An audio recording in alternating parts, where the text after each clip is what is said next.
Bueno, la verdad que ver la sala así para todos nosotros es una gran alegría, más compañeros, compañeras, tratándose de capacitarse la verdad que es una alegría. Bueno, conjuntamente con los compañeros del secretariado, bueno, Miguel, que está por acá también, queremos darle la bienvenida. Esta es nuestra casa, así que la pueden usar cuando ustedes quieran, más para estos eventos, ¿no? Así que bueno, agradecerle eso, dar la satisfacción que tenemos todo el secretariado, darle en nombre de todo el secretariado la alegría de este convenio que se realizó con la clase obrera de la Universidad Pública, que para nosotros es un gran logro, una gran alegría, y bueno, esperemos que siga así, lo hablamos con Daniel y esto continúe.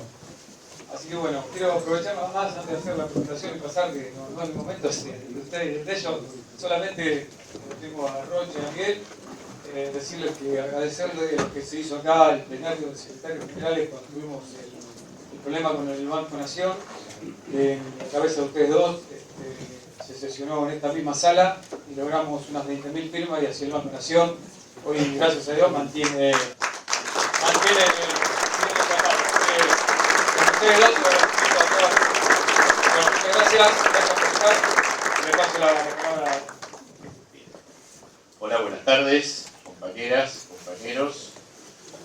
Bueno, decíamos recién, nuestra segunda jornada de la diplomatura en formación sindical, formación político-sindical, y la verdad que una alegría, porque otro lleno, ¿no? Tuvimos el lleno de municipales y ahora el lleno de la bancaria, en esta feliz idea de la conducción de la CGT Regional Mar del Plata, de desarrollar estos encuentros. Nosotros les llamamos encuentros, resistimos un poco a llamarle clase, por eso les llamamos encuentros, de trabajadores y trabajadoras, que tenemos un objetivo y es el formarlos. En este tiempo particular que nos toca vivir, que es por excelencia un tiempo de formación para los cuadros del movimiento nacional y popular, y en particular para los cuadros del movimiento obrero. Todos sabemos que todos los que estamos aquí hoy, porque así ha sido la convocatoria, somos o integrantes de comisiones directivas o delegados y delegadas de las organizaciones sindicales afiliadas a la CGT, y también delegados de organizaciones políticas que están participando de estos encuentros, y movimientos sociales, que también, movimientos populares, que también se suman. Por lo tanto, tiene un destinatario esta diplomatura, ¿no? Quizás más adelante podremos dirigirnos directamente a los afiliados o a las personas que no están afiliadas y que desean conocer este tipo de abordajes que plantea el movimiento sindical.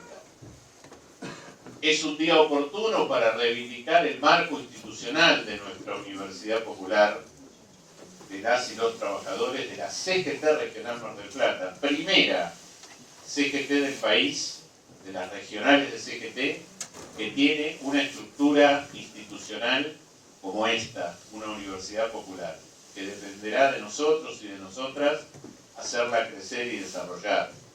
Agradecer en este contexto el acuerdo marco que involucra a la CGT, por supuesto, decía recién Eduardo, en la cabeza de Rocha, de Miguel, que están aquí presentes y que les agradecemos, y varios y varias integrantes del Consejo Directivo de la CGT Regional Mar del Plata. Porque lo quiero decir con mucho énfasis, el sujeto político de esta iniciativa es el movimiento obrero organizado a través de la CGT Regional. Y esto es importante que lo tengamos en cuenta a la hora de escuchar, de participar, y también somos muchos y muchas aquí los presentes, de difundir lo que estamos haciendo.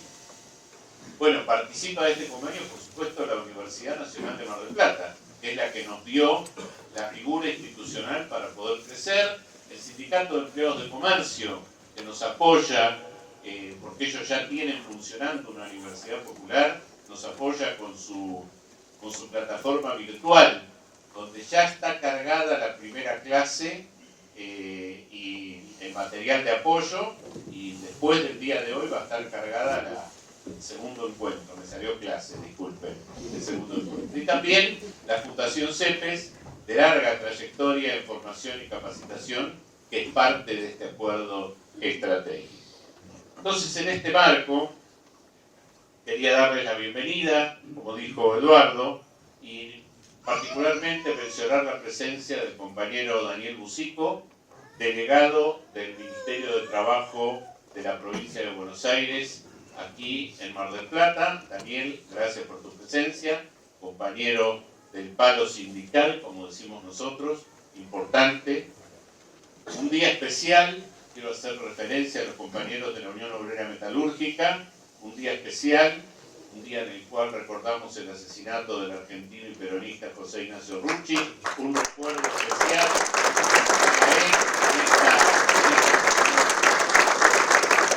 Quisiera también mencionar la presencia de una compañera, para nosotros amiga, compañera de muchos años de trayectoria en el peronismo de Mar del Plata. No vamos a sacar y a lucir sus merecimientos, pero sí, Adela Segarra, es un honor que hoy nos acompañes en este encuentro de la CGT. Gracias por venir.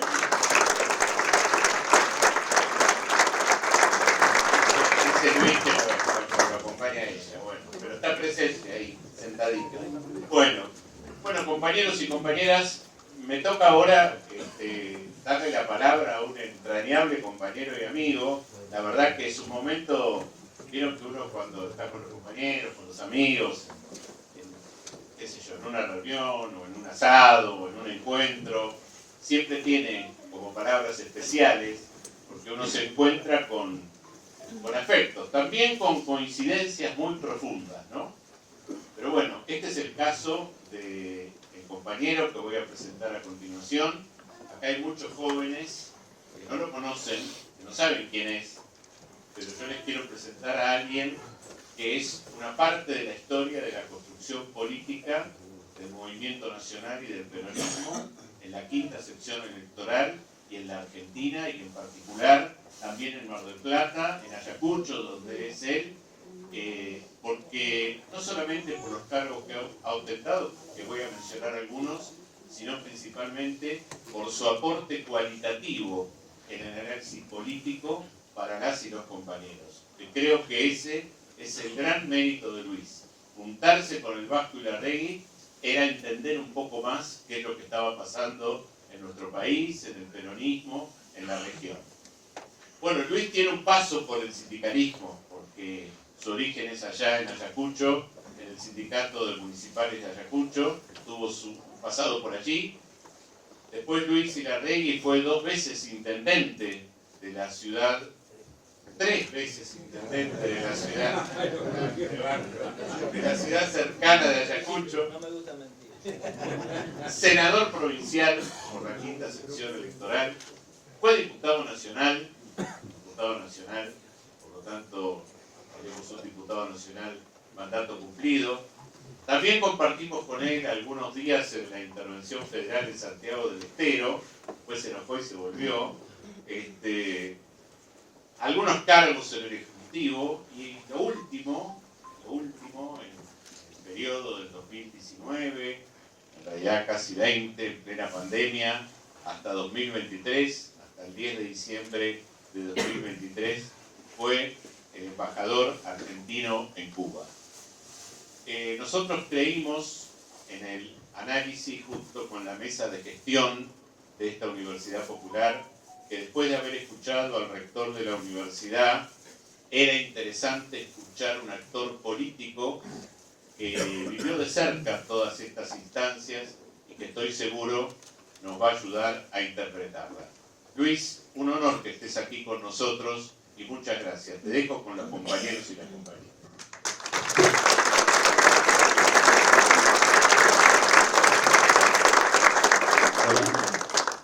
Bueno, buenas tardes, noches. Primero agradecer a Daniel Di Bartolo, que es un amigo, Y también un poco, no quiero dar un... Me parece que es muy importante lo que están haciendo. Sobre todo en estos tiempos. Una de las cuestiones del diagnóstico que se realiza sobre este momento político de la Argentina y sobre la última elección tiene muchísimo que ver con la forma que tenemos hoy de comunicarnos y sobre todo los sectores más jóvenes de la sociedad, de una forma de comunicación que a nosotros también nos atraviesa, porque todos o tenemos Twitter o tenemos, digamos, redes sociales, y en la cual, diríamos, los mensajes son de corto espacio y de poca profundidad. Generalmente son impactantes, consignistas, trata de llamar la atención, y esto trae aparejado un problema muy grande que es la construcción de la conciencia nacional. No existe conciencia nacional si no existe el concepto de qué es la historia para nosotros, qué es la historia de nuestro país, de los trabajadores, del pueblo, de la nación argentina, todo lo que ha sufrido y lo que hemos pasado. Si eso no existe más, prácticamente no hay referencias. Dicen que la historia es la raíz de un árbol, nosotros somos los emergentes, pero en la raíz es donde está, diríamos, lo que nosotros somos o seremos en el futuro. Y por lo tanto esta idea, a mí siempre me pasó por la cabeza esta idea. Con Adela fuimos a China, invitados por el Partido Comunista Chino, y estuvimos 15 días allí en ese país, en ese gran país, en el año 2010. Y ustedes saben lo que es China, todo lo que ha evolucionado, pero por otro lado siguen manteniendo determinadas cosas. Por ejemplo, fuimos a una provincia en el centro de China, que era Nanchang, y allí, en ese lugar, había una escuela de cuadros políticos del Partido Comunista Chino. A ese lugar, cada 6 meses, durante 15 días, se recluían ahí con habitaciones, comedores, lugares preciosos como son los orientales, digamos, con agüita que se mueve, con verde, era todo como un lugar alejado, muy bonito, y ahí van los empresarios, son los gerentes estatales de las grandes empresas estatales, los militares, los cuadros políticos del partido, diríamos, y durante 15 días reflexionan sobre lo que está pasando en China y sobre lo que hay que hacer, diríamos, en los pasos siguientes. Bueno, eso no existe, ni en el partido al cual yo pertenezco, el Partido Justicia. Siempre se intenta, pero somos, no sé si somos los argentinos o no sé, somos espasmódicos. Se nos ocurre una idea, la desarrollamos, la hacemos, medio se agota, empieza a perder valor, ya no tiene tanto impacto, vienen las elecciones, cambiamos, hacemos otra cosa. Y en realidad esta idea hay que mantenerla en el tiempo.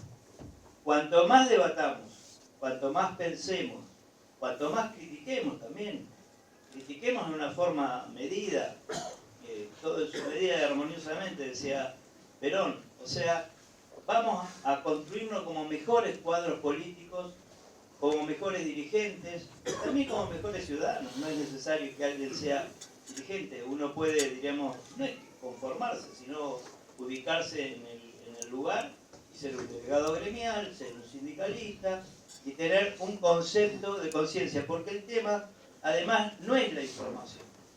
La información es muy importante. Yo estoy abonado a 3 diarios, un internacional, leo todos los días, pero eso es información. Lo que hay que tener es formación, porque lo que permite que uno pueda planificar el futuro. Nosotros tenemos algunos compañeros, no los voy a nombrar, que son muy picantes, pero son en lo que los yanquis llaman pensamiento rápido. Son rápidos para contestar, rápido. Y capaz que nos matan en una discusión, porque pueden ser chicaneros, inteligentes, vivaces, muy rápido para contestar. Pero el tema es que hay que pensar un país, hay que tener estrategia, ¿no? El tacticismo es una desviación de los dirigentes políticos. Cuando uno piensa nada más que en lo táctico permanentemente y no piensa en lo estratégico, pierde el concepto del futuro, pierde el concepto de dónde queremos llegar.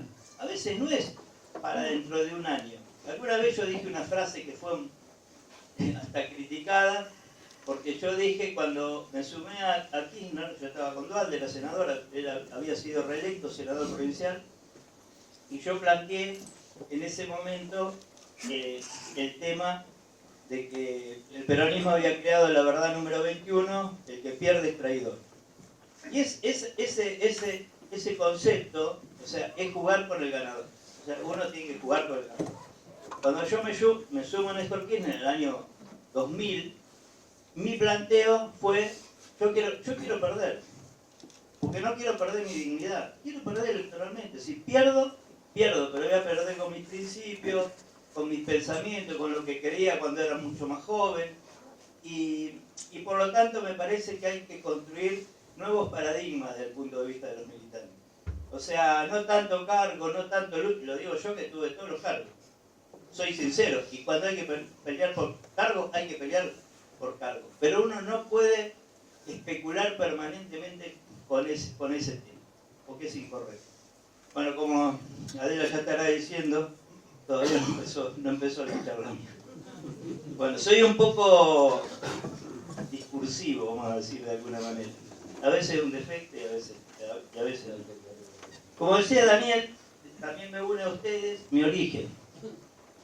No, antes de ser secretario de los municipales de Ayacucho, fui el subdelegado del sindicato de mecánicos de Ayacucho en el año 74-75, durante 2 años. Ahí está el compañero de Esmato. Bueno, después conocí a Carlitos Taylor, somos bastante conocidos. En ese momento, bueno, yo trabajaba en la FIA, en una empresa de 40 empleados, y fui elegido el delegado de ese lugar y el subdelegado en Ayacucho. Posteriormente, en el año 80, entro en el sindicato municipal y en el 81 gano el gremio, porque renuncia al secretario general, no había elecciones, evidente, por el tema de la dictadura, pero se hace una asamblea de empleados municipales, 100 empleados, y me elige el secretario general, y yo tenía 27 años, o sea que para mí fue quizás la experiencia más importante, porque es que me formó a esa edad. Si bien yo ya había militado, había estado preso poco tiempo, y había estado desaparecido otro poco tiempo, si bien era un militante, había pasado por distintas circunstancias, la construcción, diríamos, como cuadro político sindical se produjo en el sindicato municipal, y con un maestro que para mí fue mi padre de la vida sindical, y bueno, que lo quise casi como un padre, que es el Cholo García, que era el secretario de municipales de Avellaneda, el secretario de la CGT de Avellaneda Lanús en el año 82, estamos hablando todo el tiempo de la dictadura. Su hijo ahora es el secretario general de la Federación de Municipales de la provincia de Buenos Aires, pero el Cholo, bueno, tengo el recuerdo más grande de un dirigente impresionante, digamos, desde el punto de vista de todo, era un integral, un tipo, y aparte muy buen tipo. Por lo tanto, el sindicalismo es quizás la base de la construcción de mi personalidad y mi carácter político, que sirvió después, a los 29 años, cuando llevaba poco tiempo en el sindicato, poco tiempo no, en el año 83, llevaba 2 años de secretario general, fui presidente del bloque de concejales de Ayacucho, y en el 87, por primera vez en la historia de Ayacucho, después de 75 años de ganar el radicalismo, gané las elecciones, en la elección de la renovación de Antonio Cafiero gobernador, y en el caso de Ayacucho ganamos la elección municipal, y fui 10 años intendente de esa ciudad. Bueno, ese es el recorrido más o menos, el recorrido inicial, original y sindical, que me une a ustedes en cierta manera. Bueno, la exposición mía está basada fundamentalmente en mi experiencia práctica. O sea, yo estuve embajador en Cuba, fuimos con Adela era la embajadora, porque planteamos desde el inicio, Adela era una compañera militante, y planteamos desde el inicio que la embajada estaba conducida, digamos, por los dos. O sea, el rango institucional, y eso que uno tiene que hacer, lo cumplía yo, pero en el caso de las relaciones de tipo político, sociales, culturales, y que teníamos en la isla, digamos, la producíamos los dos de la misma manera. Y fue muy valioso para mí porque digamos, hubo un montón de cosas que ocurrieron que fue gracias a la compañera Adela Segarra. Por lo tanto voy a desarrollar fundamentalmente lo que es la experiencia de Cuba, la situación de Cuba, el momento que vivimos y bueno, y cómo nos fue. En realidad lo de Cuba fue todo, es una paradoja casi, porque la verdad que uno fue para una cosa y tuvo que terminar, diríamos, no viéndolo en la plenitud que uno pensaba. El planteo que yo pensaba sobre Cuba era un poco esa experiencia que habíamos visto en Chile. Uno conoce la historia de Cuba, la historia heroica de Cuba, la revolución del 59, el Granma, donde, digamos, prácticamente del Granma no llega prácticamente nadie, porque cuando bajan en la isla los matan a casi todos, pero se salva Fidel, se salva Raúl, se salva el Che, y reconstituyen esa lucha, diríamos, en las sierras y en los distintos frentes de Sierra Maestra, y terminan haciendo la revolución de los barbudos, como se le llamó en ese momento, y diríamos y toda la deriva que tuvo y lo que fue el Che Guevara en Cuba, y por lo tanto esa parte, diríamos, ya la conocemos. ¿Cuál era el planteo que yo hacía? Que en realidad el problema que tenía el socialismo en un país tan chico como Cuba era, diríamos, el asedio y la derrota que se ha sufrido para todos esos movimientos y esa ideología desde el capitalismo. Porque para mí hay que reconocer, y no es que esté de acuerdo, no me gusta para nada, pero hay que reconocer que la sociedad de consumo venció a esa idea del socialismo. O sea, esa idea de todos iguales, esa idea, digamos, de un mundo distinto, la sociedad de consumo, el mercado, el gran poder que tuvo Estados Unidos, y sobre todo después de la caída del muro, después de la caída de la Unión Soviética. Generalmente nosotros decíamos que éramos la tercera posición porque había dos posiciones. A partir de la caída de la Unión Soviética hubo una sola posición, en la cual prácticamente con un poder hegemónico donde esa cultura se impuso. O sea, hay una imposición de la cultura norteamericana para la sociedad occidental, diríamos, China, los países como esos, como la India, como otros países podrán, diríamos, en cierta manera sortear con otro tipo de posibilidades, pero la sociedad occidental quedó muy marcada con eso. Y por lo tanto Cuba, un país, diríamos, si bien con un gran desarrollo intelectual, un gran desarrollo político y un gran desarrollo ideológico, que soportó la adversidad en principio la soportó. Yo, cuando dice Daniel, yo algunas veces daba charlas y planteaba lo que le pasaba al kirchnerismo en 2005, todavía estaba Néstor, en 2006. Yo decía, nosotros le estamos cambiando fuertemente el bolsillo a la clase media, pero no le estamos cambiando la cabeza. Y el día que tengamos una crisis, esa clase media se va a correr. O sea, porque responde, diríamos, a eso. Y nos pasó con Macri, o sea, fue aspiracional. Donde vieron que no daba para más, así hubieran tenido un gran avance y una gran evolución. Le pasó a Lula. Subió millones de personas humildes a sectores mejores de consumo, y sin embargo en determinado momento casi estuvo solo. Después por suerte volvió, pero en ese momento casi estuvo solo. Y yo decía que con respecto a lo que nos pasaba a nosotros en el peronismo, es que en realidad Cuba pudo soportar el periodo especial, digamos, donde no había nada. Ustedes se recordarán lo que fue esa década del 90, en la caída de la Unión Soviética, donde no había jabón, no había papel higiénico, o sea, no había prácticamente, porque tenía un líder y porque tenía un pueblo con una gran conciencia. Sabían qué es lo que estaba pasando.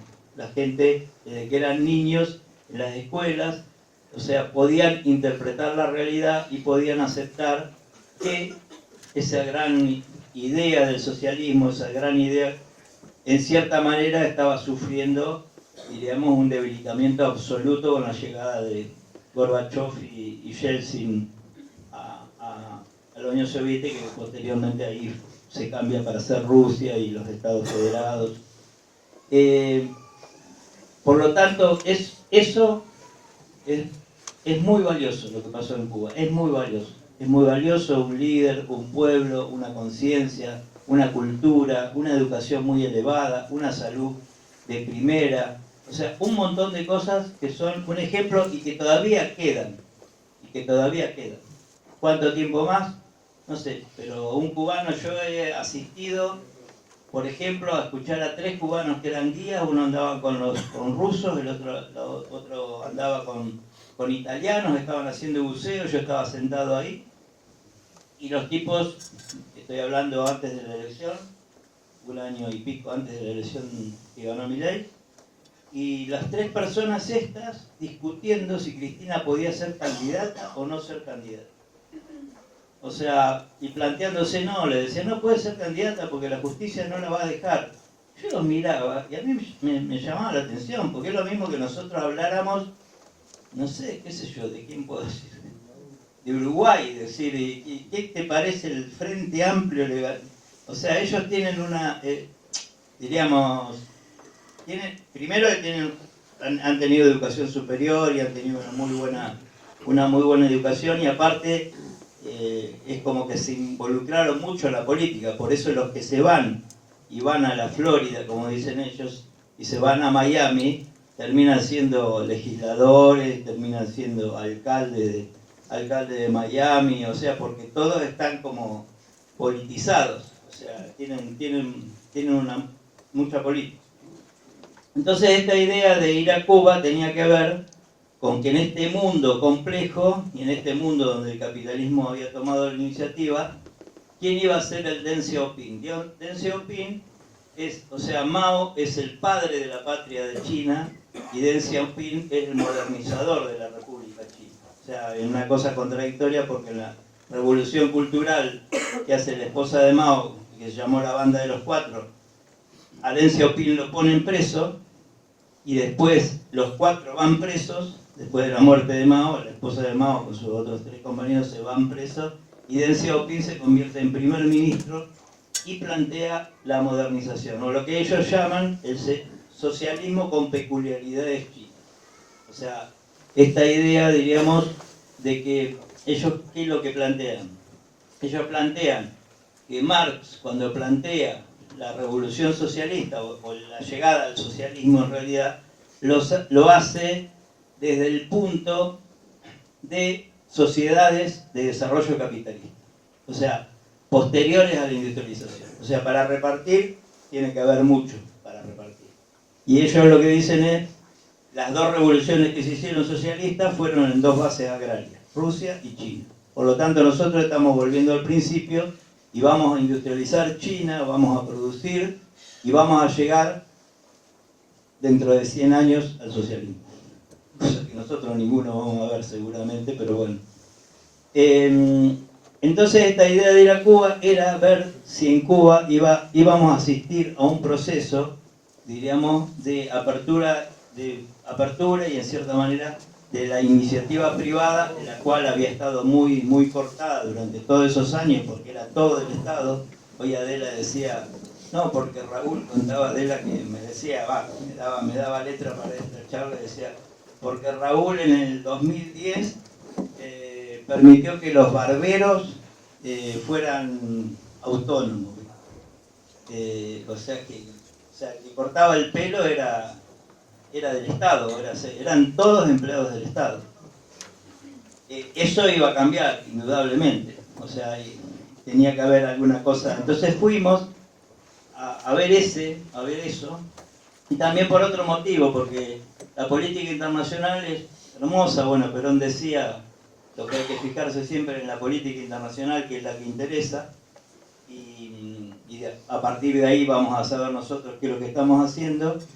Y Cuba hasta geográficamente era como un balcón a Latinoamérica, o sea, este hecho de ver Latinoamérica, yo había planteado también, esto tenía que ver con sueños personales. Digo, yo fui intendente y conocí un pueblo, fui legislador provincial y conocí la quinta sesión y la provincia de Buenos Aires, fui diputado nacional y conocí el país, y esto me gustaba ver Latinoamérica. Había hecho en 2016, miren, había hecho un viaje en camioneta desde Ayacucho hasta Caracas, o sea, me había jubilado en el 2015, me había jubilado y desde los 18 años tenía lo que se llamaba en la época joven nuestra la latinoamericana, ir a dedo, ir en tal cosa. Bueno, en este caso tenía un amigo, era comerciante, lo convencí.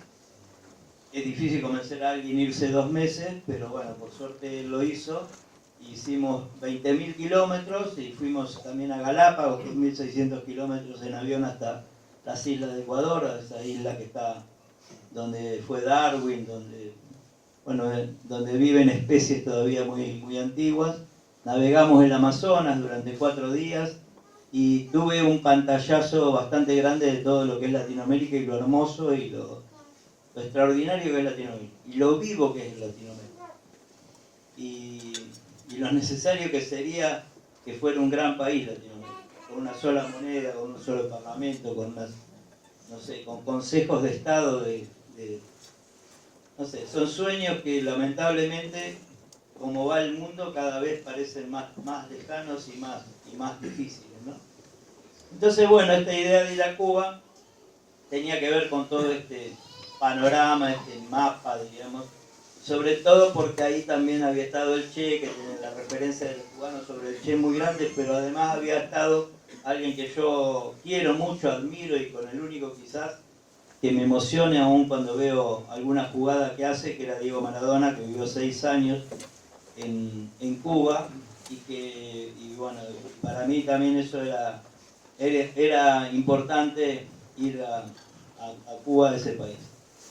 Y fundamentalmente también para representar a nuestro país en un cargo que para mí era importante y ver qué pasaba con Biden, con Estados Unidos. Se suponía que por ahí podían pasar cosas, Biden, digamos, el Papa, había una serie de elementos que lo convertían en muy atractivo a ese país. Pero una cosa que modificó todo, entre la idea de que iba a Cuba y la llegada a Cuba, llegó el COVID. Y con el COVID, a Cuba lo arrasó. Con la contradicción que no lo arrasó la enfermedad, porque ellos crearon la vacuna, crearon 2 vacunas contra el COVID. Que Argentina, por supuesto, no se la autorizó, ni aún hoy está autorizada. Siendo que a Estados Unidos le autorizamos los medicamentos en forma automática. Cuando un medicamento en Estados Unidos es aprobado por su órgano regulador, en forma inmediata, presentado acá, automáticamente se aprueban, los europeos y los estadounidenses. Los cubanos no lo aprobamos, pero los cubanos lo salvó del COVID, hicieron una tarea como las históricas de ellos, de casa por casa, de barrio por barrio, digamos, donde vacunaron al mundo, crearon una para niños, crearon otra nasal, y en ese desarrollo tan grande que Fidel les dio en un momento de desarrollo tecnológico de la salud, que fue muy importante. Pero el COVID, si bien no los mató en forma personal, sí les trajo aparejado un sinnúmero de problemas de los cuales ya venían arrastrando. El primer problema que tuvo Cuba, fue Estados Unidos de toda la vida, porque digamos el bloqueo existe de toda la vida. Pero hubo un elemento en determinado momento que parecía que eso cambiaba. La intervención del Papa con Obama y con Raúl Castro trajo aparejado que en determinado momento Estados Unidos volviera a tener embajada en Cuba, en La Habana, y que Obama visitara la isla. Y eso trajo una idea de distensión inmensa, donde se firmaron convenios, donde las declaraciones de Obama y de Raúl reconociéndole al Papa la gestión que... Recuerden que el Papa fue a La Habana, de La Habana fue a Washington, o sea, él, digamos, va a los 2 lugares, creo que fue 2015, va a los dos lugares. Sí, porque Cristina era presidenta y creo que Cristina fue a La Habana. Y Obama va a La Habana y recorre las calles de La Habana. Y ese es un momento muy importante. Ahora, es tan terrible todo que no sé si hubiera ganado Hillary Clinton, no hubiera hecho lo mismo. No puedo decirlo porque no, con Estados Unidos siempre uno tiene... Y no tengo, diríamos, alguna vez le contaba a los embajadores de Estados Unidos que no tengo ningún tipo de prejuicio con Estados Unidos. Sí, con la política de Estados Unidos. Para nada con Estados Unidos.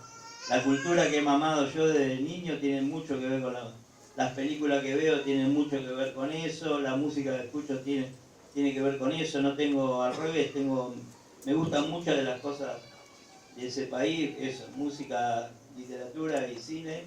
Por lo tanto no hay un prejuicio sobre el pueblo norteamericano ni sobre sus formas culturales y eso, pero sí políticamente. O sea, esta idea de ellos de querer que cada país siga el libreto que ellos dicen que hay que seguir, es un avasallamiento, diríamos, de la independencia de todos los países. O sea, esta idea, diríamos, este es mi libro, que tiene un poco que ver también con ese inicio religioso protestante, diríamos, de imposición un poco de eso. Y bueno, en esa distensión que había producido Obama, gana Trump las elecciones. Y es un retroceso inmenso. Trump, que había ido a Cuba cuando era empresario, a ver para poner un hotel, por supuesto, pero bueno. Y también, ¿por qué define Trump? Esto es una interpretación propia de algo que he leído. Uno no puede saber qué es seguro, pero puede ser. En realidad, Trump le gana las primarias a Marco Rubio. Marco Rubio vive en la Florida, es legislador por la Florida. Y Marco Rubio es un cubano, de estos venidos de Cuba. Y bueno, es uno de los más duros.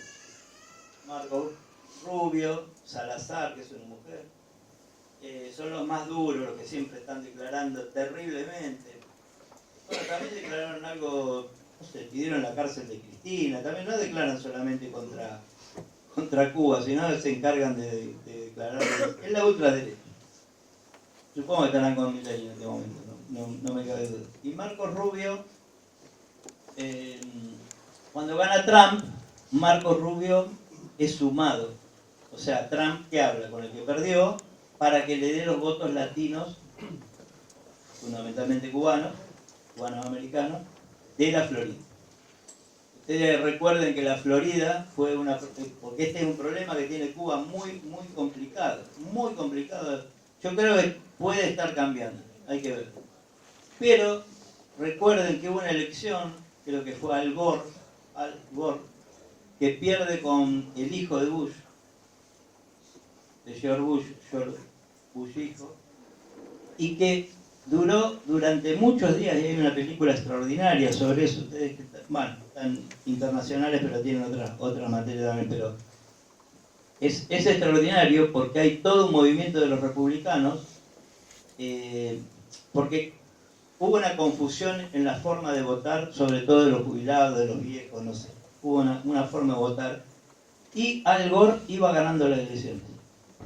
Y ahí arman un lío tan grande los republicanos, rompen las oficinas, presionan permanente, y llega a la Suprema Corte de Justicia. La Suprema Corte de Justicia empieza a tardar, y en un momento, en estas situaciones raras que viven los Estados Unidos, que hay poderes más grandes que los poderes políticos, Al Gore entrega, digamos, la presidencia y gana George Bush. Quiere decir que la Florida es un lugar donde ahora es Pensilvania, pero que en algún momento definió las presidenciales de Estados Unidos. O sea, en la Florida se definió el triunfo de George Bush. Por lo tanto, es como que todos observan la Florida. Con lo cual es un problema para Cuba, porque todos los que están en la Florida, cubanos, son contrarios a Cuba. Y lo primero que piden es que los candidatos a presidente de Estados Unidos hablen en contra de Cuba o produzcan hechos. Yo estoy seguro que Marco Rubio negoció con Trump, hombres en el gabinete, que los puso, hombres en el gabinete que estaban en contra de Cuba, que seguían las directivas de Marco Rubio, y Trump ahí mete 240 medidas en contra de Cuba. Por ejemplo,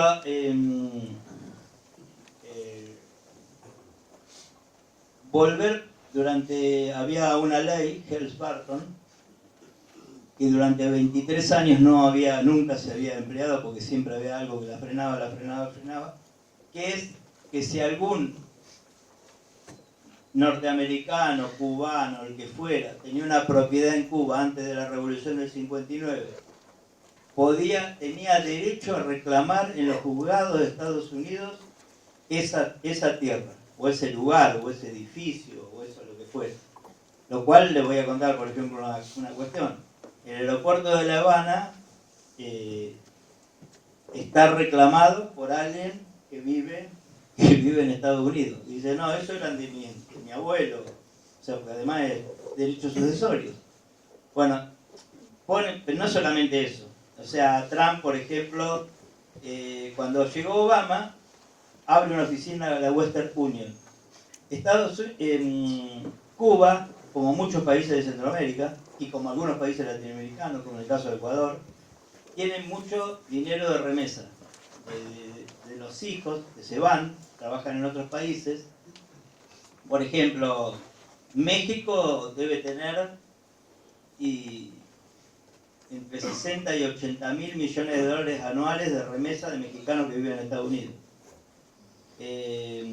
Bueno, sí, los ecuatorianos tienen millones viviendo, diríamos, en Estados Unidos y en Europa, que envían remesas para, bueno, a Cuba. Él cierra las oficinas de la Western Union, le pone un límite a la cantidad de remesas, le pone que no puedan ser más de $200 mensuales, primero fueron 1000, después fueron 500, pero le pone un tope, o sea, nadie puede enviarle más dinero a su familia que lo que él pretendía.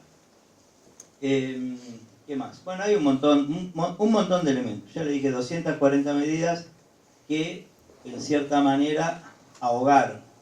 Pero hubo una medida de Trump que es extraordinaria, que la toma 10 días o 15 días antes de entregar el poder y cuando ya había perdido con Joe Biden, que es colocar a Cuba nuevamente en el listado de los estados que colaboran con el terrorismo. En el año 2015 Obama los había retirado de ese listado. Y ese listado es tremendo. Bueno, lo pone, diríamos, con otros países, Irán, Siria, países, Sudán ahora incorporados, países que Estados Unidos considera que promueven el terrorismo. ¿Eso qué significó? Le voy a dar un ejemplo práctico. La embajada argentina, para pagarle al personal cubano, en la embajada argentina trabajan 4 argentinos y después trabajan 18 cubanos, en el servicio de comercio, en el servicio de consulares, los distintos servicios que tiene una embajada. Y el banco, que enviaba el dinero para pagar el sueldo de los empleados en Cuba, por estar en el estado terrorista, se retira de Cuba. El Santander se retiró de Cuba. Por lo tanto, Argentina, para pagar los sueldos de los empleados cubanos y de los empleados argentinos en Cuba, debía enviar al consulado de Barcelona, y pagando, por supuesto, uno paga, por eso paga el servicio financiero, ¿no? Digamos, o sea, paga más. Y de ahí iba a Cuba para pagarlo. Lo cual creó un sinnúmero, digamos, porque al retirarse los bancos, todos empiezan a cuidarse, porque si Estados Unidos está tan enfrentado con Cuba, y no solamente en un bloqueo directo, sino también bloqueos indirectos. Por ejemplo, varias veces tuvimos que intervenir para que los aviones de Aerocubana, que viajaban una vez por semana a la Argentina, pudieran cargar combustible en Argentina. Fíjense que ahora con el gobierno de Milei, Aerocubana no vuela más a la Argentina porque no le cargan más combustible. ¿Por qué? Porque YPF, una parte de YPF la tiene Chevron, y Chevron se regla por las leyes norteamericanas. Y las leyes norteamericanas impiden, diríamos, que se provea de ese tipo de cosas, solamente alimentos y medicamentos. Y por ejemplo, entonces, por lo tanto, ¿cómo hacíamos nosotros? Triangulábamos, o sea, YPF le vendía a otra empresa y esa empresa proveía al avión cubano para que YPF no tuviera un conflicto con su propio socio que era Chevron. Bueno, eso no ocurre más, o sea que no solamente lo bloquea en forma directa, sino que lo bloquea en forma por terceros países. Bueno, pierde Trump las elecciones. Pierde Trump. Uno piensa... Es más, hoy me puse a repasar un poco, le decía a Daniel, disculpen, a veces soy un poco desordenado porque no tengo armado una charla, diríamos, sobre este tema. O sea, es todo lo que voy recordando y más o menos una anotadora así, muy... entonces hoy leí algunas cosas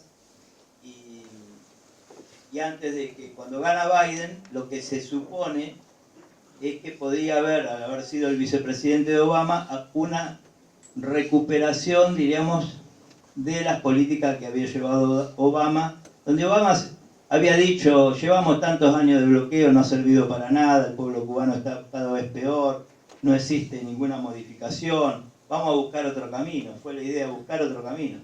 O sea, tener relaciones con Cuba, influenciarlo. No es que no quisiera, diremos, el imperialismo siempre quiere ser imperio, ¿no? Pero lo quería hacer de otra manera. Creo sobre todo con inversión económica. Había ido ya el Sheraton Hotel, estaba instalado, o sea, se cerró cuando ganó Trump, se cerró el Sheraton, estaba el Sheraton, habían ido los Rolling Stones, había habido desfiles, había ido Beyoncé, o sea, había toda una movida. Imagínense 1 millón de turistas norteamericanos, cruceros, se cortaron los cruceros, no hubo más cruceros, no hubo más turismo norteamericano extendido como en ese momento, o sea, toda una serie de cosas que trajeron.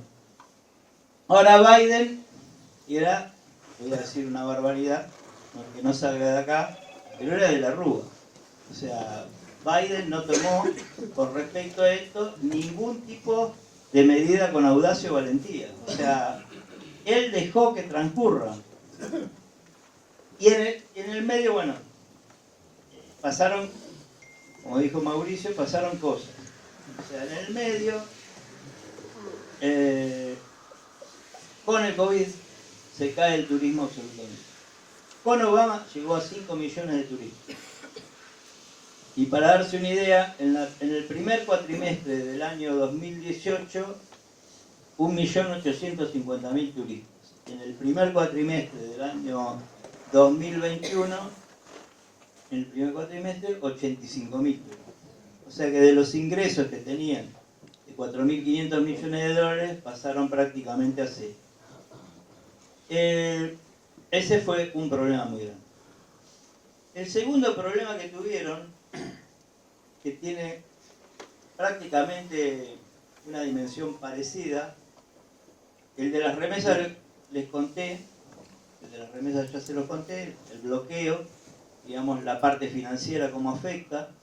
Por ejemplo, no pueden comprar, diríamos, Cuba no puede comprar ningún elemento que tenga más de un 10% del producto norteamericano. O sea, si ellos quisieran comprar un avión ruso, si el motor es Boeing, no pueden comprarlo. O sea, si cualquier parte de cualquier cosa que compren no puede tener un 10%. Bueno, a nosotros nos había pasado con los ingleses con la compra de los aviones estos, que también los ingleses vetan la posibilidad de Argentina.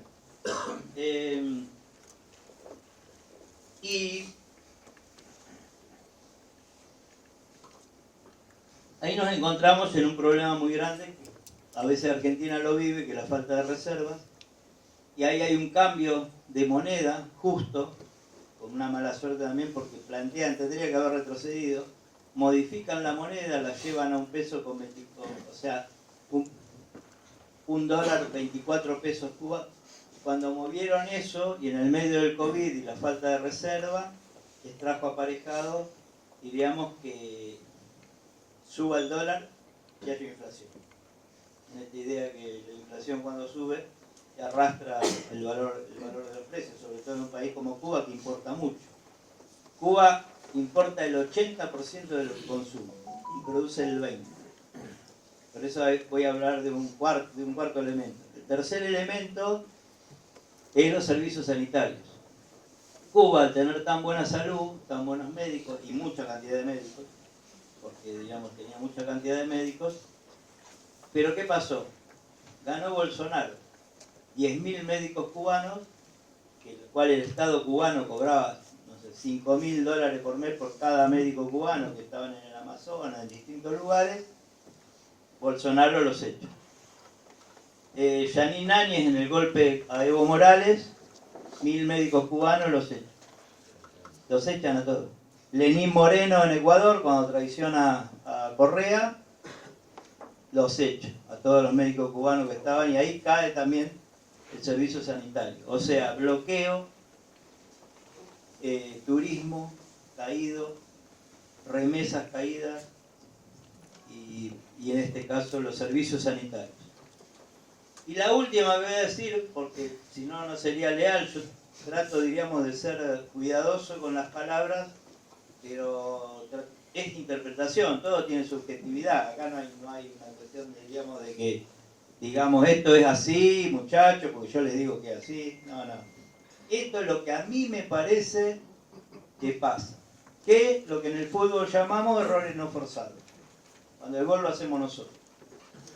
Que es la estructura de Cuba de tantos años de Estado y diríamos, y la poca ductilidad o flexibilidad. Si van a cambiar, cambien más rápido, y si no, no cambien.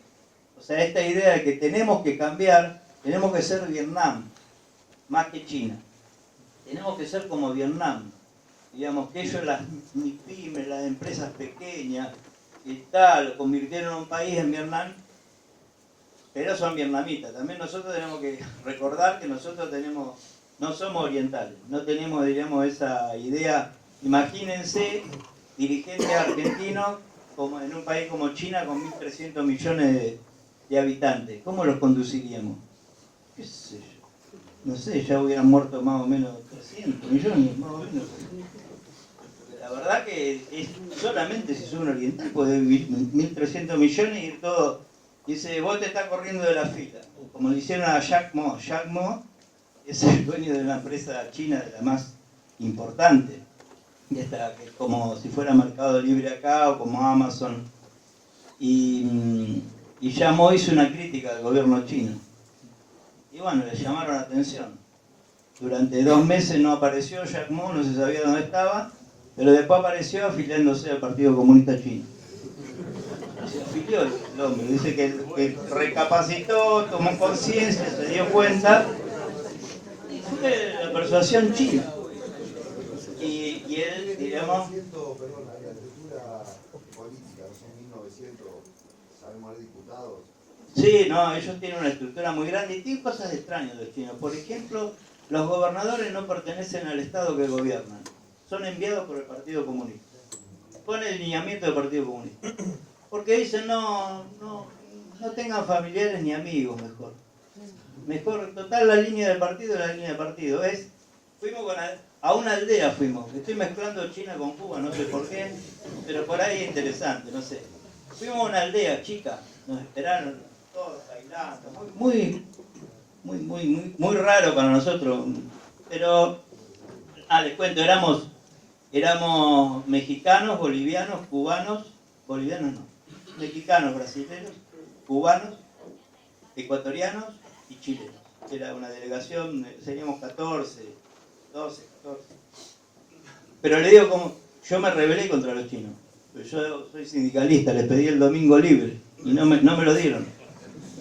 No, le pedí vino en la comida. Dije, muchachos, si ustedes no toman vino, nosotros tomamos vino. Pero después vino un reporte del gobierno chino diciendo que Adela era el cuadro político, yo no. No, pero es verdad, todo esto que estoy contando es verdad. La invito a la encima le cociné, que dice ravioles, estofado. Y viene la china de acá de la embajada, que era la encargada política de la embajada. Y dice, llegó reporte de China. Adela, cuadro político. Yo era el jefe de la delegación, de Adela, tenía una sola. Yo era el jefe, Adela era la delegada. Pero bueno, en ese lugar donde fuimos, la línea de lo que era el alcalde, que es un concejal, pero devenido en alcalde, pueblo de 10.000 habitantes, era un pueblo chico, era la línea del partido.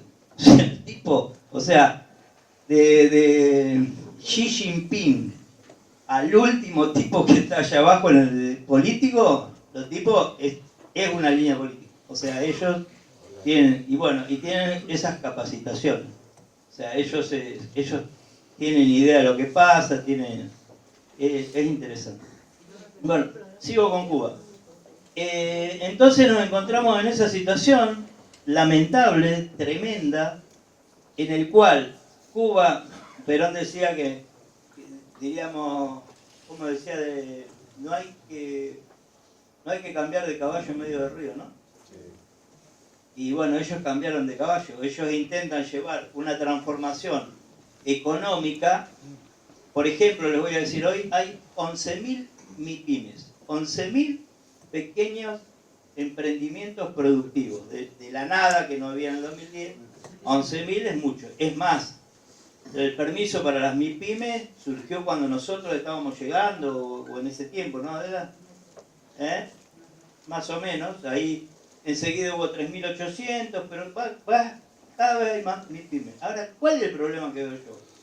Que la mayoría de esas MIPYMES son importadoras. Container de cerveza, container de esto, container de esto, Está creando también una sociedad de importadores. Uno empieza a ver autos extraños, autos muy buenos, gente que está haciendo mucho dinero, y hay un sector social que está creando capas sociales muy diferenciadas. ¿Cuál es el problema? Que el que pueda recibir dólares tiene una forma de vida. Ahora, el que no recibe dólares, gana muy poco, pero muy poco. No quiero decirlo porque yo le voy a contar, nosotros somos amigos de Cuba, nosotros somos amigos de los gobernantes de Cuba, entonces, a veces decir cosas, qué sé yo, en qué estilo lo decís, de qué forma, para que no sea ofensivo para los que vos respetás. Que nos pasa también internamente. ¿Cuántas veces nos callamos la boca y no decimos algo, aunque lo pensemos, porque decimos, qué sé yo, ¿por qué? ¿Viste? Porque parece a veces que estás ofendiendo. Yo lo que trato es de hacer un análisis medianamente racional, ver los errores que se cometen, y como le decía, este tema de la burocracia, como me planteo yo, que le hice. Yo la primera vez que lo vi a Díaz-Canel, el presidente de Cuba, fue cuando fue Bisotti, la ministra de Salud. Estábamos desesperados por las vacunas y fuimos prácticamente a comprarle no sé cuántas vacunas cubanas, que ya digo que no. Después vinieron los chinos, trajeron los aviones grandes llenos de vacunas, y a los cubanos los abandonamos. Para mí fue un golpe muy feo, porque para mí, con países tan chicos y tan sometidos a ese tipo de cosas, diríamos, una vez que solucionaste el problema, yo decía simbólicamente, le decía a Alberto Fernández, yo cuando hablaba con Alberto Fernández, simbólicamente, Alberto, no puede, sí, bueno, habla con Bisotti, ¿viste? Y bueno, no, que la ANMAT todavía no, porque la OMS todavía no, la OMS, bueno, nunca tampoco la vacuna, pero qué sé yo, comprarle 500.000 dosis, muchachos. Sí, ¿viste? El único país de Latinoamérica, el único país que hizo la vacuna, ¿viste? Somos amigos de Cuba, ¿viste? Que todo, y no, bueno, no, eso no terminó ocurriendo, lamentablemente fue una situación. Pero me refiero a esto de los roles no forzados, es una burocracia muy acendrada, un problema ideológico bastante grande, bastante importante, porque si vos mantenés un paradigma de 60 y pico de años, de la revolución, del socialismo, de que la empresa, diríamos, es el capitalismo, y que si viene eso, se va a llevar puesto todo lo que ha sido toda mi vida de lucha. Un tipo de 80 años, de 70 y pico de años, es muy difícil, Diríamos, no hay tanta gente con tanta velocidad, no es qué sé yo, está muy acendrada esa idea. Es como traicionarlo a Fidel, es como traicionar, digamos, a lo que hiciste. Entonces eso trae aparejado una tensión interna, una puja, un hecho de que las cosas no salen con la velocidad ni la rapidez que... Nosotros estuvimos con un proyecto que era un proyecto agrícola, estuvimos trabajando 3 años, que es lo que estuvimos nosotros. Ya llevaba casi un año desde que Felipe Solá se había hecho cargo de la Cancillería, la idea de promover la siembra de maíz en Cuba, y bueno, entre los argentinos, que tampoco somos un dechado de velocidad, un poco, digamos, porque entre nosotros y los cubanos, que son menos dechados que nosotros, entonces, bueno, todavía ahí está dando vuelta el proyecto, o sea, todavía está en marcha. Bueno, sí, yo voy a decir una cosa, no termino porque yo tengo un rato todavía para seguir hablando, pero este panorama general de Cuba es, Cuba está intentando cambiar, Estados Unidos no lo ayuda en esto, porque todas estas trabas que planteé, y bueno, un pueblo querido, pero que la verdad que los jóvenes tienen ganas de irse de Cuba. O sea, cuando vos ves, diríamos, que tu posibilidad laboral en el ingreso, vamos a suponer un médico puede llegar a ganar $60 en Cuba, y diríamos cruza a Estados Unidos y se va, no sé, a cualquier estado y va a ganar $3.500. Entonces, no es que ocurra con Cuba también, los médicos españoles se van a trabajar a Alemania, porque ganan 2.500 euros en España, pero ganan 4.500 euros en Alemania. O sea, el traslado laboral, diríamos, por mejores condiciones, existe, pero lo que pasa es que cuando vos ganas muy poco, es mucho más lógico que sea más grande la cantidad de personas que se van, y ese es un problema a futuro para Cuba, que es, si se te va la juventud y que te queda la gente grande, diríamos, qué tipo de país, o sea, cuál es la construcción de ese país, que era un país con un gran sueño, o sea, el sueño de Cuba, si uno ve la parte cultural de Cuba, donde estuvo, qué sé yo, no sé, todo lo que se le ocurra, todos los escritores, todos los pintores, si uno ve lo que fue la Casa de las Américas, diríamos, donde ahí se congregó prácticamente la cultura, y uno ve, diríamos, las pinturas de Guayamicín, el ecuatoriano, ve las pinturas de Violeta Parra, o los cosas de Violeta, ve los Carpani de Argentina, ve, o sea, ese era en realidad para muchos era como el faro que iluminaba un nuevo mundo. Y bueno, lamentablemente, digamos, hoy estamos en otra situación, lo sigo respetando de la misma manera. Le contaba que la vez que me reuní con Díaz-Canel, la primera vez, le dije que así como es importante el diagnóstico, así como es importante, diríamos, el proyecto a desarrollar, es importante la velocidad a ejecutar. Porque si uno tiene un buen diagnóstico y tiene un buen proyecto, pero después tarda 10 años en realizarlo, digamos, no tiene, diríamos, tanto validez. Bueno, yo lo que digo, abramos un... Sí, sí, sí. Muy bien.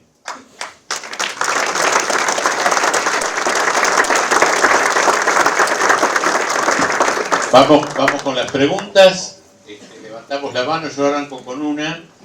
Luis, tu experiencia como embajador en esta Latinoamérica tan tensionada, ¿es posible la integración regional? Y acá hay un compañero que quiere preguntar. Duplas de preguntas y... Yo creo lo que le decía hoy, que me da temor que esté cada vez más lejos esa idea, esta modificación permanente. Nosotros tuvimos 2 momentos para mí muy importantes. Uno duró 2 minutos, que fue, digamos, la década del 70, cuando Velasco Alvarado gobernaba Perú, estuvo Torrijos en Panamá, General Juan José Torres en Bolivia, estuvo Salvador Allende en Chile, Perón en Argentina. Ahí se podía, la idea de configurar, pero eso duró muy poco, duró prácticamente nada. Este próximo periodo, que creíamos que no lo íbamos a vivir, o sea, yo creí que esa idea de del Chile-Cuba, el pueblo te saluda el 25 de mayo del 73 en la Plaza de Mayo, era irrepetible. Sin embargo, con la llegada de Néstor, la llegada de Lula, la llegada de Correa, o sea, de distintos, de Evo Morales y de Chávez en Venezuela, se configuró la potencia del famoso acto de Mar del Plata, diríamos, la reunión, el no al ALCA, que fue, digamos, quizás el momento de más, digamos, de una actitud política la más fuerte que sea de un pueblo unido, de pueblos unidos. También en el acto que yo estuve presente con Adela fuimos a la Cancillería cuando la policía se subleva contra Correa y queda Correa en una situación de debilidad, y Néstor, que hay que decir, se crea el UNASUR. Néstor era el primer secretario del UNASUR. Yo fui ahí en ese viaje, pasé por el monumento en Quito, por el monumento de Néstor, que se hace un inmenso edificio. El otro día nos sacamos después con Adela, ahora lo sacaron de nuevo. Bueno, Néstor lo están haciendo recorrer, porque cuando gana con Lenín Moreno, sacan al Néstor Kirchner y se lo devuelven a Argentina. Dice, ese llévenselo ustedes. Y lo traen acá, entonces el gobierno nuestro de Alberto lo pone en el CCK. En la entrada del CCK estaba Néstor Kirchner. Pero ahora le pusieron a Mickey, ahora dice. Ahora está Mickey, en vez de Néstor Kirchner está Mickey. Pero ese fue un momento, o sea, es lo que decía un poco lo espasmódico, ¿no? O sea, esto de que nunca terminamos. O sea, bueno, ahora nosotros estamos peor, diríamos, porque es una cosa increíble. O sea, primero que nunca pensamos que no iba a ganar Macri. Vamos a ser sinceros, o sea, para nosotros, en el pensamiento nuestro, diríamos, era casi una imposibilidad. Pero no solamente no ganó Macri, sino que ahora, diríamos, apareció alguien que es más duro que Macri con respecto al Estado, con respecto a las políticas internacionales. El discurso de ayer en Naciones Unidas, desconociendo absolutamente las agendas comunes que tienen los países, contradictoriamente y llamativamente votando con Rusia, Venezuela, Nicaragua, diríamos, el tema del rechazo a la Agenda 2030 y 2045. Pero, qué sé yo, es la lucha que llevamos adelante. Es la idea esta de Latinoamérica, de una Latinoamérica unida. O sea, nosotros tenemos, no sé, pero como si te dijera, 13 millones de kilómetros cuadrados. O sea, es un continente impresionante. Y tenemos 300 y pico de millones de habitantes, o sea que es un mercado también interesante. Y bueno, después tenemos los gobernantes, o sea que hay momentos que se coordinan y se pueden hacer cosas, y hay momentos que se descoordinan, diríamos, y quedamos cruzados y no podemos realizarlo. Imagínense que ahora cambió la posición porque Milei también no es que tomó una posición definitiva en las cosas. O sea, él grita primero y después, no sé, con el Mercosur, primero dijo que había que romper el UNASUR, ni hablemos, diríamos, que era más una unidad, más política, y eso hoy no existe. Pero el Mercosur, diríamos, él también dijo que no le interesaba. Habló muy mal de Lula, habló mal de Petro, habló mal de AMLO. Para mí ahí hay un lugar para mirar México. México es muy interesante. El triunfo de Claudia Sheinbaum, diríamos, convierte a México en uno de los procesos exitosos. ¿Por qué? Porque le saca 30 puntos a los 3 partidos que gobernaron antiguamente. Digamos que se habían unido, porque sabían que era muy fuerte López Obrador, pero perdieron por 30 puntos de diferencia. Y ahí hay un discurso. México debe ser el país que más ayuda a Cuba en términos prácticos. Nosotros ayudamos también, ¿eh? Nosotros siempre estuvimos, pero diríamos más moderadamente. Él sube barco de petróleo. Bueno, otro elemento llamativo, por ejemplo, los barcos venezolanos no pueden llegar a Cuba, sino que tienen que pasar el combustible en alta mar a otro barco para que llegue a Cuba. Porque la empresa que trabaja con los venezolanos es una empresa que no quiere llegar. La otra es que si un barco toca suelo cubano, durante 6 meses no puede tocar suelo norteamericano. Entonces, para el comercio son todas trabas. Bueno, yo un poco le iba a preguntar cuál era el escenario de salida que se imaginaba para Cuba, pero me parece que dijo bastante ya. Quizá quiere agregar algo. Y en un momento hizo hincapié que tuvo un compañero que le forjó bastante valores durante su carrera sindical, y a mí me toca estar en lo sindical, y quería preguntar por ahí si se imaginaba algunos tópicos para compartir como valores que deberíamos tener dentro del sindicalismo. Sí. Bueno, el Cholo me demostró varias cosas, qué sé yo. Andaba en un Falcon amarillo y le decía, ¿por qué no cambias el auto? No, ¿por qué si me lleva a todas partes el auto? Llamativo, llamativo. Después de un nivel de combatividad muy grande, era combativo, era de lo que se llamaba el peronismo combativo. Después se izquierdizó un poco, él entra por Iseta, lo enfrentamos a Iseta nosotros. Perdimos por 3.000 votos. Te voy a dar un ejemplo. El más importante que a mí me emociona. Hacemos la lista, o sea, el Cholo García, el padre del Cholo García, sería el abuelo del Cholito, el padre del Cholo García, trabajaba en la municipalidad. Y era amigo de Iseta, que era de Avellaneda. Y hace entrar a su hijo a los 15 años a trabajar en la municipalidad. Y termina siendo secretario general. En el año 73 le gana a Armando Croato, lista blanca, el Cholo lista verde, de Iseta, le gana a Armando Croato. Armando Croato lo matan en la contraofensiva de Montonero, porque después se hace, o era Montonero, se hace Montonero, lo matan. Y el Cholo, que venía de ese sector, muy peronista, recontra peronista, en un momento, Iseta estaba viejo también, y había un grupo que estaba cerca de Iseta, sobre todo Alfredo Atanasov, que era quizá el que más conocemos todos, que era el secretario de La Plata, de Municipalidad de La Plata, y el Cholo decide enfrentarlo a Iseta. Bueno, él debe haber creído que era su momento, que tenía que enfrentarlo. Acá estaba Poli de Matei, no sé si viven, Poli de Matei era compañero, de los cuales me llevé bien, pero estábamos enfrentados en ese momento. Me acuerdo que yo vine acá a dar una charla con el Cholo García. Cristina Gariboto estaba con nosotros en ese momento, que era la hermana de Juan. Y cuando se hace la lista, el Cholo García, la lista opositora, azul y blanca, pero me ofrece la Secretaría Interior y Gremial, que es una secretaría importante, porque la trata con toda la... Después del secretario general y el secretario adjunto, pero después el secretario Interior y Gremial es muy importante porque plantea las discusiones de... Bueno, en un momento hacemos una reunión, seríamos 14, y llega Morón. Ayacucho 340 afiliados. Morón 4.300. Al revés, 340, 4.300. ¿Qué dice el secretario general del Sindicato Municipal de Morón? Dice,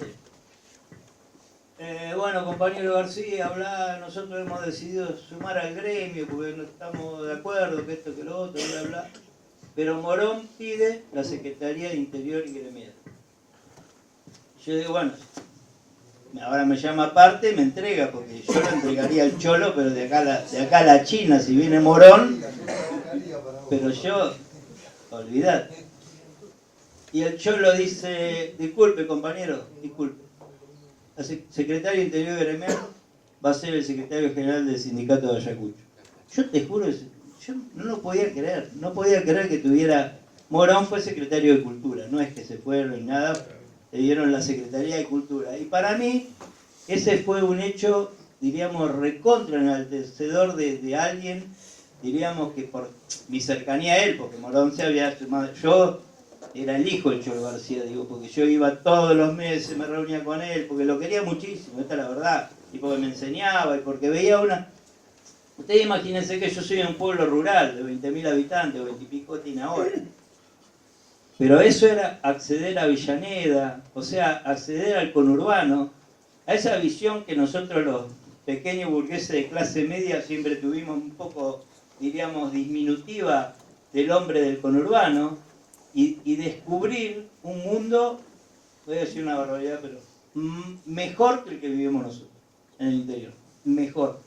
Es gente re solidaria, con conciencia de clase, diríamos, muy buenos compañeros. Yo me enamoré de eso del conurbano. Bueno, Adela vivió 10 años en La Matanza, así que puede compartir. No quiero mudar para ganar, para que gane el peronismo. Sí. Bueno, bárbaro. Hay dos compañeros que pidieron. Primero, ahí está. Hola. Identifíquese también, de paso. Sí. Así Buenas nos vamos noches. conociendo. Antes de hacer la pregunta, quería hacer un recuerdo de hace muchos años. Yo tengo 85 años, o sea que he luchado bastante, ¿no? Bueno, un recuerdo en esta casa. Yo viví la primer huelga general que se le hizo a la Revolución Fusiladora en el año 58. Y quiero que sepan cuál fue el primer gremio. Fue más de 65 días de huelga. Estuvimos movilizados 15 días. O sea, estuvimos todos presos en Campo de Mayo y demás. El primer gremio que hizo la huelga, por eso lo hice el recuerdo acá, porque fue el gremio bancario. Fue el gremio bancario, fue el primer gremio que hizo la huelga a la Revolución Fusiladora. Y nos movilizaron a todos. Ese es el recuerdo que quería hacer. Gracias, compañero. Muy bueno. Muy buen recuerdo.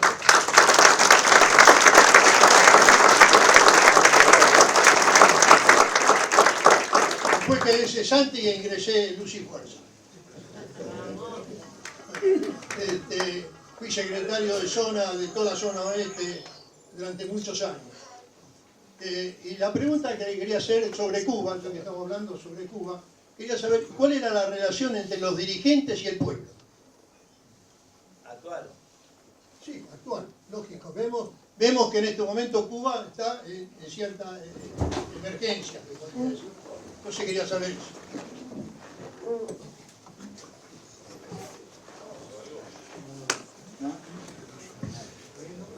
Bueno, yo creo que la situación económica es muy difícil. Por lo tanto, no hay gobernante que pueda soportar, diríamos, Perón decía la víscera más sensible del hombre es el bolsillo, pero acá no es nada más que el bolsillo. Por ejemplo, en el 2015 yo dije, votarlo a Macri fue aspiracional, no era que estuvieran viviendo mal, digamos, lo que votaban a Macri, es que querían más, y eso es como una cuestión. Y en Cuba hubo un movimiento que fue el 11 de julio, el 11J, donde la gente se levantó en distintos lugares. Ellos al principio acusaron a que era un movimiento promovido por Estados Unidos, lo compararon con el movimiento del 98, donde hubo un levantamiento en el Malecón y donde fue Fidel y se desactivó, pero la situación era distinta. Acá hay cortes de luz prácticamente todos los días, y eso trae aparejado, bueno, nos pasa a nosotros, en el verano en Ciudad de Buenos Aires, acuérdense los cortes con goma por toda Buenos Aires, pero acá es todo el año, o sea, en Buenos Aires en febrero, y eso para mí crea una cierta distancia entre...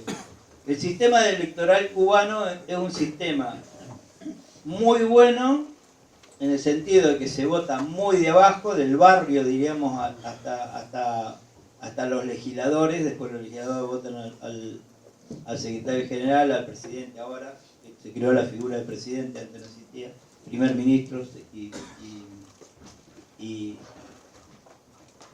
pero no está conforme la gente. Lo digo de nosotros, somos amigos de Canel. Si se puede llamar amigos, ser amigo de un presidente. Somos conocidos, hemos comido juntos, ha ido a la residencia. Y a Canel me dijo a mí, esto no lo hago comúnmente, porque no va nunca. Hay 100 y pico de embajadores, no puede pasarse la cena cenando con los embajadores, pero en el caso nuestro fue y estuvo comiendo en la residencia y comimos 2 o 3 veces. O sea, pero si tengo que ser sincero, es un mal momento para cualquiera que gobernara Cuba.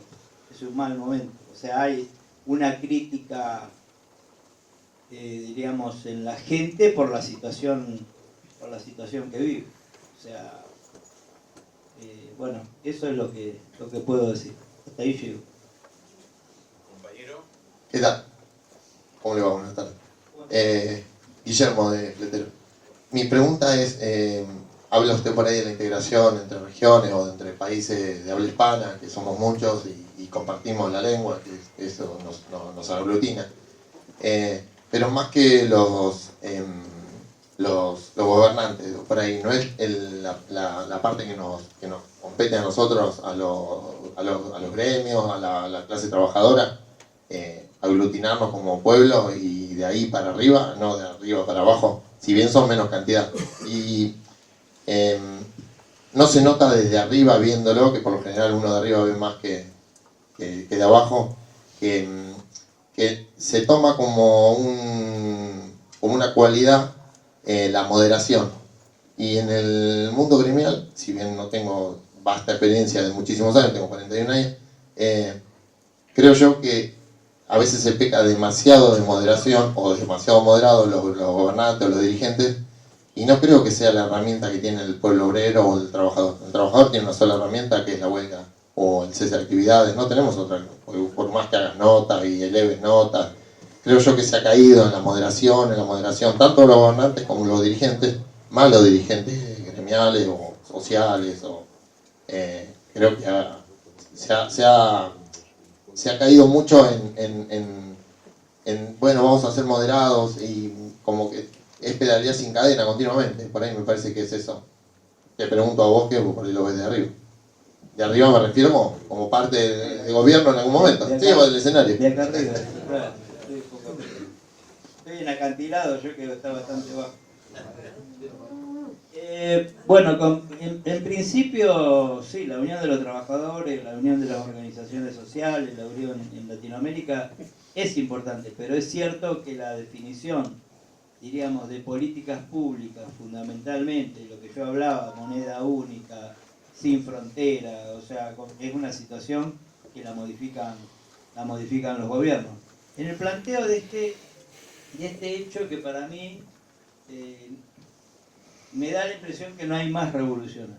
O sea, que las revoluciones se agotaron, diríamos, hace un tiempo, y que no, es muy difícil que existan revoluciones. Es muy difícil.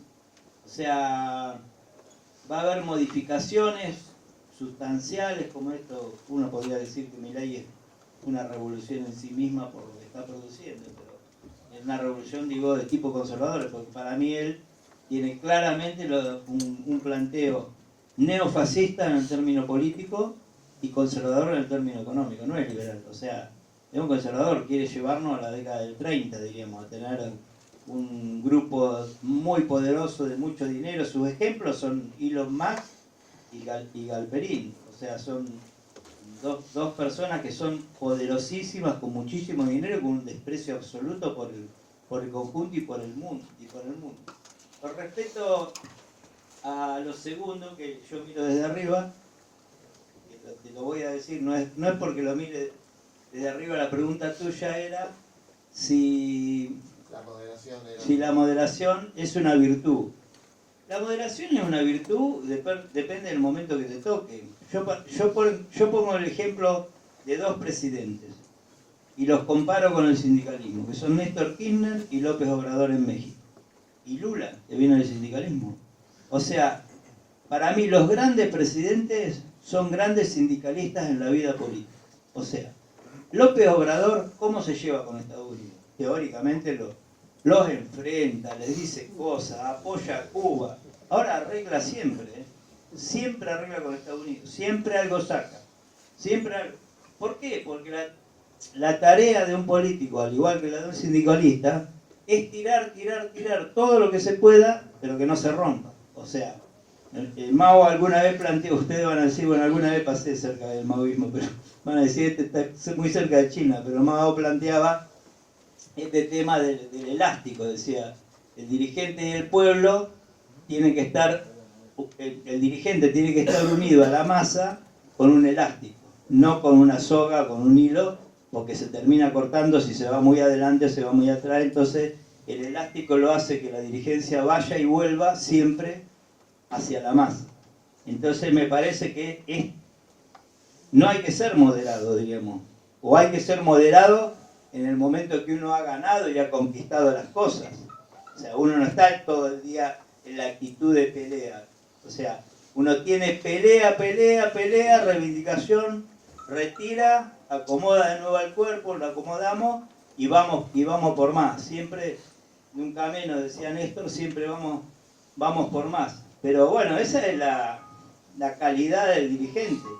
Cuando pega, cuando se retira, o sea, es diríamos, es un aprendizaje permanente. No hay un libro escrito, diríamos, pero sí tenemos grandes ejemplos. Tenemos el ejemplo de Perón, digamos, tenemos el ejemplo, algunos pueden no tomarlo a Néstor Kirchner, yo lo tomo porque para mí fue muy importante, así como dije, el Cholo García fue importante en mi vida sindical, Néstor Kirchner fue importante en mi vida política de estos últimos 20 años.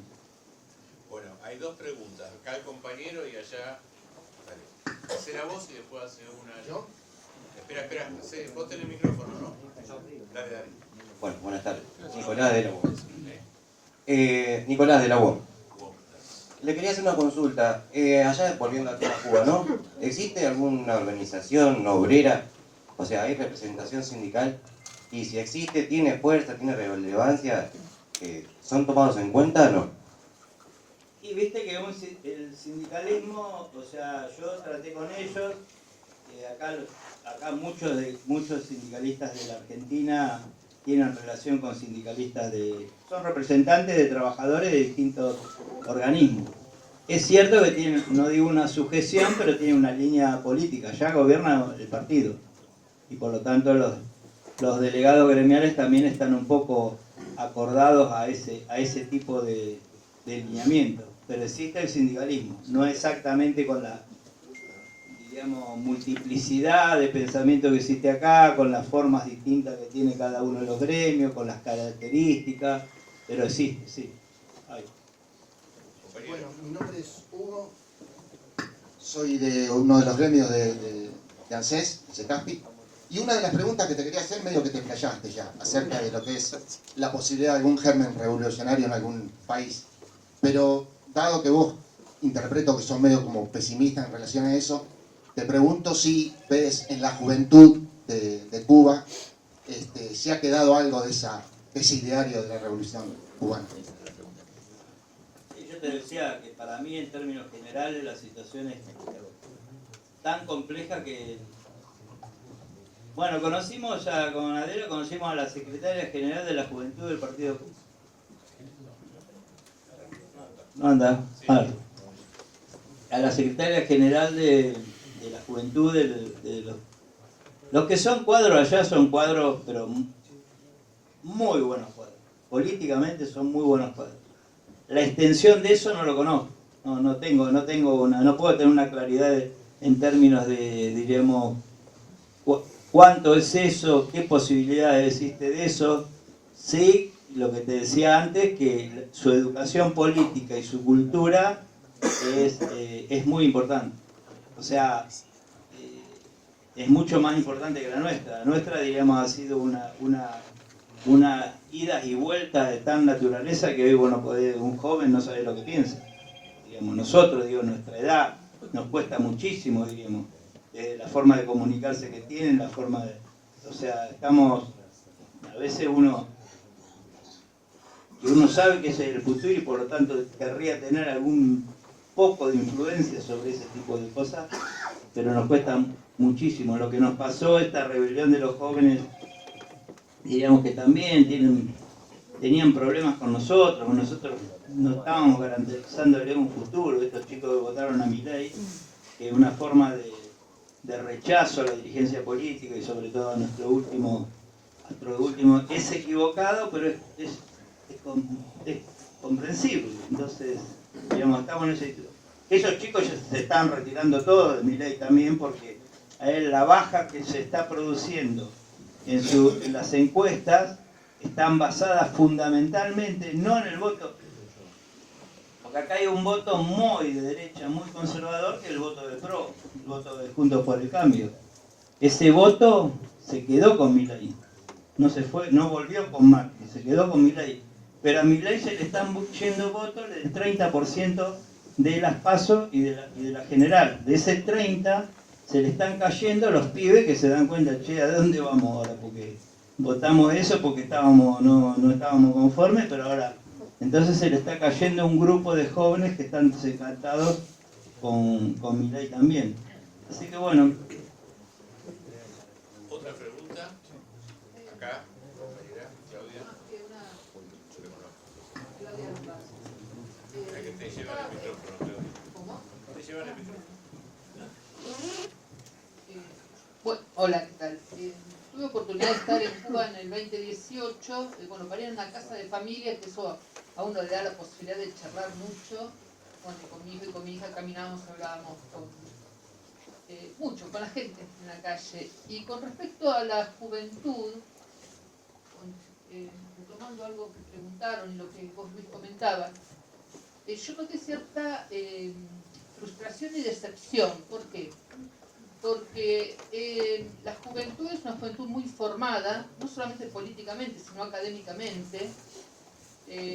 Vos mencionabas el tema de los médicos, pero no pasa solamente con los médicos, pasa con distintas formaciones, profesiones, y sienten como que la revolución no les está respondiendo, digamos, su inserción, en relación a su inserción, frustrados desde el punto de vista de la formación que tienen y lo que no pueden hacer. ¿Sí? Muchos profesionales que no pueden insertarse laboralmente. Y justo se dio el caso, nosotros paramos una casa de familia y matrimonio de un promedio de 70-75 años. Él había estado combatiendo con el Che en la revolución y los dos hijos fuera del país. En ese momento tendrían 30-35 años, profesionales los dos, y se tuvieron que ir. Me quedé pensando mucho, ¿no? De esto que decía la juventud, eso de la decepción, la frustración, porque la revolución los ha formado, pero estas son palabras mías, ¿no? Como, bueno, te formé y te dejo acá porque no puedo hacer más. ¿Hay algo de eso en esta imposibilidad de, bueno, o que se esté cayendo un poco esa convicción revolucionaria? Por eso en la pregunta anterior yo dije, hasta acá llego, no quiero seguir opinando, porque nada, me cruzan las dos cosas, ¿viste? O sea, ser realista y por otro lado tener cariño a una cosa que tengo que decir que está mal. Escúchame, los últimos 2 años se fueron 3 millones de cubanos de Cuba, listo. Ya no precisás ningún tipo de explicación que yo te dé. O sea, porque son datos duros de la realidad.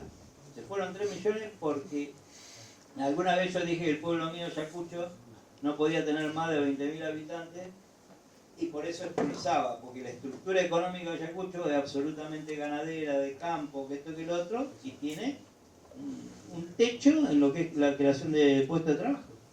Techo. Un tipo cada 1000 hectáreas, digamos, o sea, y por lo tanto, cuando la estructura económica no soporta la cantidad, el crecimiento vegetativo, digamos, cuando vos en Ayacucho tenías que nacían 350 personas, diríamos, por año, y morían 200 personas, 200 y pico personas, quiere decir que había 100 y pico, y vos tenés que crearle nuevo trabajo a los 100 y pico. Bueno, cuando eso no ocurre, ¿qué hace? Lo mandaba a Mar del Plata. Vienen a buscar a la construcción en la década del 70, en el 60 Tandil, diríamos. Entonces vos expulsás población porque la estructura económica no te sostiene la población, digamos, el crecimiento vegetativo. Y en Cuba la estructura económica no soporta el crecimiento vegetativo. Y los que se van son los jóvenes. Viejo no se va, se puede ir, digo, un viejo como nosotros, me estoy refiriendo. Yo tengo 70 años, o sea, alguien de 70 y pico de años ya diríamos que tiene su casita, que esto y lo otro. Ahora un chico profesional, como decía, ingeniero, puede decir que los 2 hijos de 2 revolucionarios se fueron, y sí, nosotros, Adela tiene parientes allá y conocidos, ¿viste? El hijo se llamaba Carlos Ernesto, Carlos por Mar y Ernesto por el Che Guevara, vive en Miami. ¿Qué querés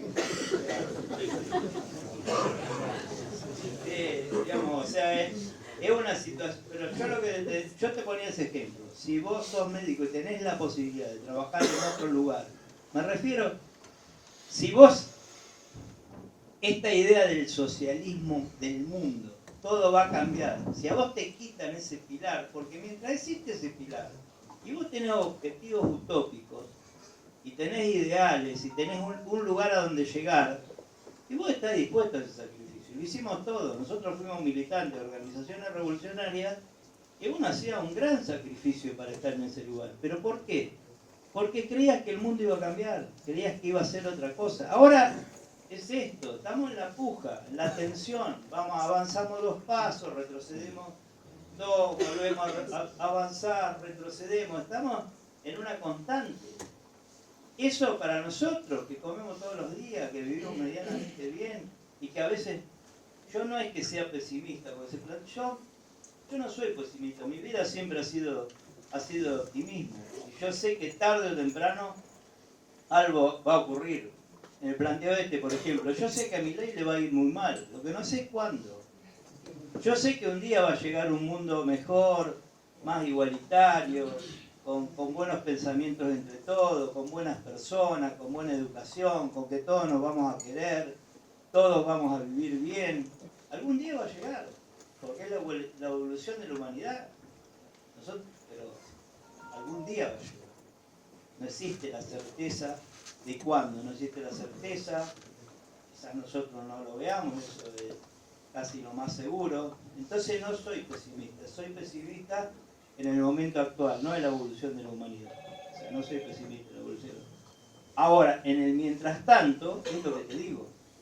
O sea, si vos ganás $50 acá y ganás $3.000 en otro lado, así te cueste más el alquiler, todo, pero tenés una expectativa de que más o menos en Cuba se perdió, digamos, esta idea de que sufro porque después va a venir el tiempo donde, diríamos, esto va a ser bueno para todos. Entonces esa ideología que sostenía fundamentalmente malos momentos, al no estar clara, porque no está clara, o sea, no está clara que eso va a ocurrir, hace que solamente el tiempo lo va a reparar, no sé cuánto tiempo, pero también es cierto, y yo voy a decir otra de las cuestiones que no la mencioné, por el cual Cuba es interesante, porque en Cuba los manejos de todos los resortes estaban en manos del Estado.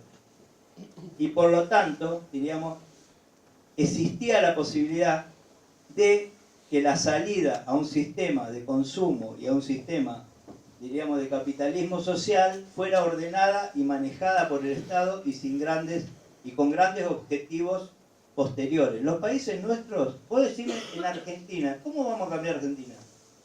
¿Cómo la vamos a cambiar? ¿Qué vamos a hacer con este trípode de poder económico, mediático y de la justicia? ¿Cómo vamos a hacer con ese sector? ¿Qué vamos a hacer? ¿Qué vamos a hacer? ¿Cuántas veces vamos a meter 1 millón de tipos en la calle para ir contra ese poder? ¿Cuánto tiempo? Es muy difícil, el mundo se convirtió en un mundo... ustedes calculen que los ricos ahora son 50.000 millones de veces más ricos que lo que eran antes. Son ricos en miles y miles y miles y miles de millones de dólares. Cuanto antes existía un Ford, existía, diríamos, una determinada cantidad de gente, pero eran muchos menos. O sea, hoy hay, muchos menos dinero tenían. Hoy son millonarios y están, la mayoría en contra de nosotros. La mayoría están en contra de nosotros. Entonces, yo lo que creo que Cuba, a mí lo que me gustaba, qué sé yo, ¿viste? Si va a llegar o no va a llegar, es que ellos podrían tener el dominio político, manejaban el Estado. Entonces podían, digamos, equiparar las cargas. O sea, podrían hacer una sociedad más justa. Un poco lo que pasa en China. China ha producido el movimiento social más grande de la historia de la humanidad. Pasó 300 millones de tipos de campesinos clase media en 20 años. 300 millones de tipos que eran desarrapados del campo pasaron a pertenecer a clase urbana de clase media con alto ingreso. Es extraordinario. ¿Pero por qué? Porque lo pueden direccionar. Nosotros podemos negociar, pulsear, hacer sindicalismo político y tratar de correr la raya un poco más para allá, pero después nos ganan ellos y nos corren de nuevo la raya para acá, y estamos en ese permanente de dónde tenemos puesta la raya. Entonces, digamos, es mucho más complejo en países que se convirtieron en capitalistas, con grandes capitalistas y con grandes socios de los capitalistas. O sea, el problema es esa conjunción de lo que es el poder real, y a vos te lo prestan un rato, los peleás, ¿viste? Y llega un momento que volvemos por insatisfacciones también y por equivocarnos. Ustedes recuerden que nosotros los peronistas, una de las críticas más grandes que le hicimos a Alberto Fernández fue lo de Vicentín. O sea, una de las críticas más grandes, ¿por qué? Y porque si te metes, te metes. Y si no, no te metas. No me amague. El amague, lo que decías vos cuando me preguntabas, el amague es una moderación. No me amague. Porque los otros saben, los otros tienen poder. Hace mucho tiempo que vienen con esa posibilidad de demostrar el poder que tienen y no tienen temor a lo que pueda pasar. Para mí el único que los enfrentó y confrontó y con mucha inteligencia, como dije antes, fueron Perón y Néstor. Y no le quito mérito a Cristina, soy sincero, creo como estadista, pero como peronista, y no pícaro, sino como peronista inteligente y peleador, Néstor fue muy importante. Bueno, compañeros, compañeras, vamos así cerrando. Algunos avisitos para terminar.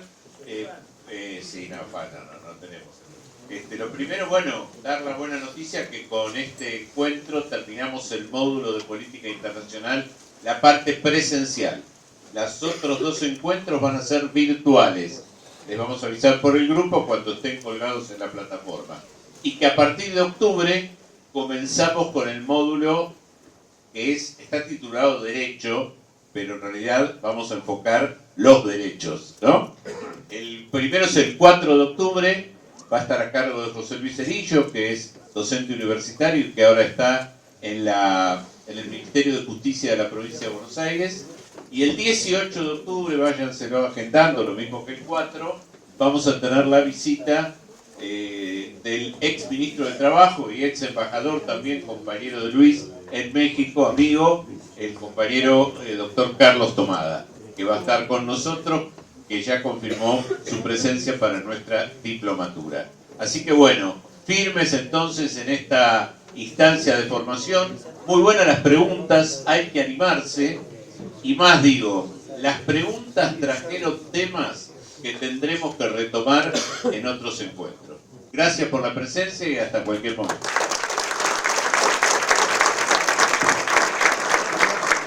No le dimos un gran aplauso a nuestro expositor, bravo.